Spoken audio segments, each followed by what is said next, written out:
Sərdar bəy, dünən mətbuatda oxudum ki, Müsavat Başqanı İsa Qəmbərlə görüşmüsünüz.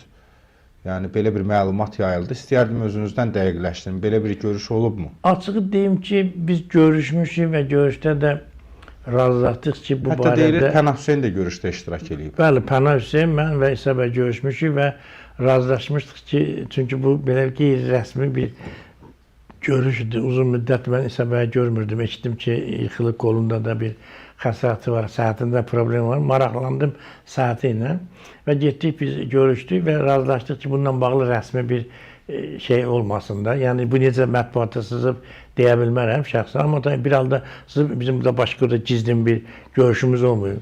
Biz Pənah bəylə görüşdük, ictimai siyasi vəziyyəti müzakirə elədik, eləcə də fikir mübadiləsi elədik bəzi məsələlərlə bağlı, istər iqtidar müxalifət platformasında baş verənlərlə bağlı, istər Müsavat bizdə kənarda müstəqil fəaliyyət göstərir, onunla bağlı.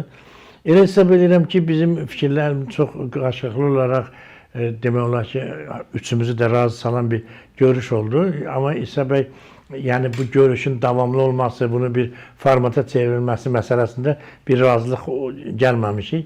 İsa bəy bunu öz partiyasında müzakirə edəcək. Ondan sonra biz yeni bir güc mərkəzi yaratmağa ehtiyac varmı, belə bir güc mərkəzi yaradacaq mı və s. bu məsələni müzakirə edəcək. Amma hələlik mən elə gəlir ki, artıq bu cürə ən azı fikir diskusiyası ya fikir mübadiləsi olan bir müstəvinin yaradılması vacibdir. Bilirsiniz, biz bəzən bu fikrin, düşüncənin əhəmiyyətini düzgün qiymətləndirməyik. Cəmiyyətləri müxtəlif düşüncələr idarə edir və inkişaf elətdirir. Ona görə də ayrı-ayrı liderlərin, ayrı-ayrı partiyaların fikirlərini bilmək, hadisələrə yanaşmaq, bizim özümüzün də bəzən mən səhv düşünürəm, yanlış düşünürəm. Bu çox əhəmiyyətli bir şeydir. Yəni, siyasi partiya liderlərinin ünsiyyəti və bütün dünyada bu normal qəbul edilir. Azərbaycanda bilirsiniz, son illər bu məsələyə həddən artıq böyük bir qısqanclıq vardır. Siyasi partiyaların bir araya gəlməsinə imkan verməmək, toparlanmamaq, bir yerdə diskusiyaların təşkil edilməməsindən. Ümid edirəm ki, bundan sonra bu proses genişlənəcək, başqa partiyaların da marağı olacaqsa. Amma Sərdar bəy, üzr istəyirəm, elə bir neçə dəfə axı elə dövlət tərəfindən təşkil olunmuşdu bu partiyaların birgə səfərləri. Özünüz də dediyiniz kimi dövlət tərəfindən təşkil olunur. Bilirsiniz, demokratiya öz fəaliyyət tələb edir, təşkil olunma yox. Fikrim zaten öz fəaliyyət nə deməkdir? Mən düşünürəm ki, bugün 20 İsa bəylə görüşəm. Bir də var ki, məsələn, hansısa bir qüvvə mənə deyir ki, İsa ilə görüş. Bu eyni şey deyil. Öz fəaliyyət olmayan yerdə demokratiya yox. Dediniz, partiyaları bir araya gəlməyə qoymurlar. Ona yox, söhbət... Neçə dəfə bir araya gəlmiş? Mən deyirəm, öz fəaliyyət şəklində, azad şəkildə bir araya gəlmək. Baxın, biz orada 3 partiya görürük. Niyə başqa partiya orada yoxdur? Yəni, münasibətləri oxşar olan, həyata baxışları oxşar olan, partiyaların özünün keçdiyi yol uyğun olan partiyalar bir yeri. Amma sən gətirib mənlə Rusiyanın maraqlarını müdafiə edən partiyanı bir araya yığırsan, mən zaten o cür birliklərdə özümü həddən artıq diskomfort hiss eləmişəm. O adamlarla bir yerdə, şəkildə olmamaq üçün mən heç orada şəkil çəkdirmədə durmamışam ki, sabah mən ən az öz vicdanım qarşısında hesabat verə bilmərəm ki, bu adam ki, dönənə qədər deyirdi ki, Azərbaycan bütün torpaqları Rusiyandır, Rusiyanın icazəsi olmasa biz bir qarış torpaqdan istifadə edə bilmərik, mən niyə bu adamdan şəkil çəkdirəm? Və ya da bir başqası Zuqanovun rəhbərliyi altında Azərbaycan siyasi rəhbər. Mən onun necə bir araya gələ bilərəm? Bu baxımdan bir var bizim könüllü, təbii seçimə uyğun partiyalarla bir araya gəlməyimiz. Bu həm bizim xalq hərəkatından bir olmağımızla bağlıdır, həm Azərbaycandan və dünya baxışlarımızın oxşar olması ilə bağlıdır, həm özümüzün bir-birimizə qarşılıqlı hörmətimizlə bağlıdır. Baxın, Azərbaycan siyasi partiya liderlərinin hamısı da mənim hörmətim var. Amma mənim İsa bəyə xüsusi bir dostluq münasibətim var. Bütün mərhələlərdə, hətta demokratik hakimiyyətdən qabaq belə 88-ci illərdə, hətta İsa bəy fakta deyim ki, bir vaxt Azərbaycan Demokrat Partiyası üzv olmaq istəyirdi. Öyle mi? Müsavat Partiyası yaramamışdan bəli. Hətta biz onun partiya qəbulu ilə bağlı xalq cəbhəsində bir iclas da keçirmişik. ADP-yə qəbul olmaq məsələsi ilə bağlı. Yəni, nə demək istəyir?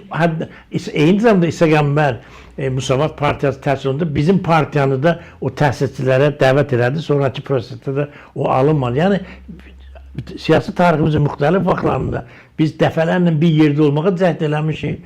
yaratdığımız sonraki blokların hamısında müsavatla bir yerde olmuşuq. Məsələn, biz elə bir bloka, bir Qarabağ bloku istisna olmaqla, digər yaratdığımız bütün bloklarda biz həmişə müsavatla bir yerdə olmuşuq. O baxımdan mənə elə gəlir ki, belə bir söz, ağacı kəsəsən səmtinə düşər. Bütün partiyaların bir araya gəlməsi mümkün deyil. Əvvəla partiya, Azərbaycanda deyirik çox partiya. Əslində biz bilirik, Azərbaycanda bu qədər partiya yoxdur. Söhbət adamların sayından getmir. 5 min yox, 10 min adamın ərzəsini yazır. Partiya başqa şeydir. Əqidəsi olsun, siyasət olsun, dünyada hansısa başı çıxarsın. Mən partiya sədrləri tanımıram. Adın eşində təcrübəm ki, belə bir partiya var. Ölkə dağılır, bu adamın səsi çıxmayıb. Bir dənə partiyasının qərarı yox, bir dənə addımı yox, amma partiyadır. Yəni bu biraz qeyri-ciddi bir məsələdir. Hər halda elə hesab edirəm ki, görüşümüzdə mən də razı qaldım, Pənah bəy də razı qaldı, İsa bəy də razı qaldı. Yəni bu görüşləri davamlı etməyin niyyətindəsiniz? Şəxsən Pənah bəyin təşəbbüsü bundan ibarət oldu ki, görüşək. Mən də o görüşün şeyi ilə bağlı, mahiyyəti ilə bağlı dedim ki, bunu bir təşkilata çevirmək, birliyə çevirmək ehtiyac yoxdur. Sadəcə o fikir mübadiləsi eləmək. Ən azı məndə olan informasiya İsa bəyə çatdırmaq, İsa bəydə olan informasiya çatdırmaq və yaxud da baş verən hadisələrdə ortaq bir mövqe müəyyənləşdirmək baxımından bu görüşün çox böyük əhəmiyyəti var. Belə görüşlərin əhəmiyyəti var. İndi gələcəkdə bu necə olacaq, hansı istiqamətdə gedəcək, onu gələcək göstərəcək. Aydındır. Mənə elə gəlir ki, Sərdar bəy bu haqda nə lazım idisə, nə deməli idisə dedi efirdə və dəyərli izləyicilər, yayımımız davam edir. Yayımı bəyənib paylaşmağınızı xahiş edirəm və bir sualım da şəxsi verim, sonra davam edək. Bax, bu üçlük ki var ha, deyirsiniz, İsa Qəmbər, siz, Pənah Hüseyn. Bu üçlüyün necə genişlənmə ehtimalı var, yoxsa elə siz elə üçlükdə istəyirdiniz bunu? Yox, söhbət bu üçlükdən getmir. Sadəcə olaraq ideyanın özündən gedir ki, Azərbaycanda siyasi liderlər əvvəlki illərdəki kimi bir araya gəlib, ölkədə, dünyada gedən hazırlanan ortaq bir mövqe müəyyən eləyə bilərmi? Çünki bu son illər açıq deyim ki, həddən artıq siyasi partiyalarda münasibətlər soyuyub, həddən artıq prezident aparatı təşkil edir. Yəni, bunlar hamısı çox mənfi təsir edib Azərbaycan siyasi mühitinə. Mənfi təsir edib? Çox mənfi təsir edib. Bilirsiniz, istənilən ideya yaxşı ola bilər, amma onu istənilən vaxt düzgün həyata keçirilə bilməz. Yəni, çox az hallar olur ki, gözəl ideyaları gözəl həyata keçirəsən. Ona görə də iqtidar müxalifət platformasının yaranması mənim fikrimə görə nə qədər düzgün, nə qədər vacib idisə, bunu biz 44 günlük müharibədə bilavasitə şeyin gördükdə təsdiq edir. Amma o ideyanın sonraki inkişafı elə bilirəm ki, başlanğıc məqsədlərdən çox-çox kənara çıxdı.